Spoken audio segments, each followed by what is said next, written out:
সকলকে অনেক ধন্যবাদ এবং আমার আন্তরিক ভালোবাসা ও শ্রদ্ধা রইল।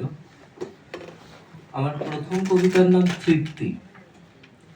চিনে নিতে পারি না সমস্ত কিছু, অক্ষম স্থাণু প্রস্তর হয়ে থাকে গৃহস্থলীর কাছে।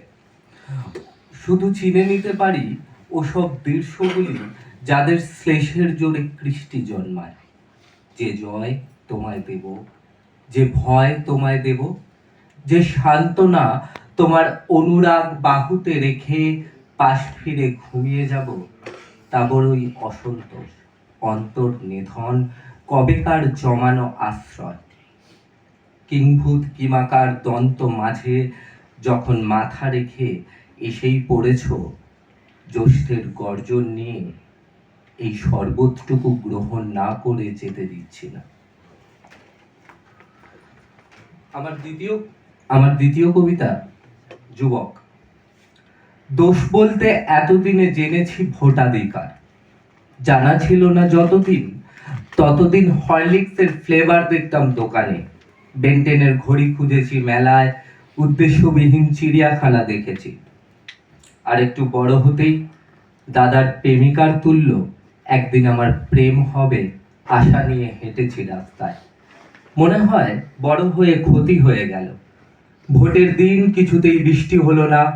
শুকিয়ে যাওয়া চামড়া নিয়ে কৃষকটি আকাশের দিকে চেয়ে থেকে থেকে ঘুমিয়ে পড়লো বটগাছের ছায়ায়। ও ছায়ার নিচে দাদা প্রেমিকার সাথে গেছিল একবার। আমি গিয়েছিলাম গরুকে নতুন ঘাস চিনিয়ে দিতে।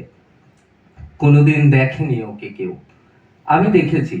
গরুগুলিকে দূরে চড়তে দিয়ে এসে ওর পিঠে পিঠ রেখে দেখেছি খালি মাঠ সংলগ্ন উষা রঙের ভ্রুজঙ্গরাজ দিয়ে ঘেরা পুকুরের পার, সাদা বকের অপেক্ষা।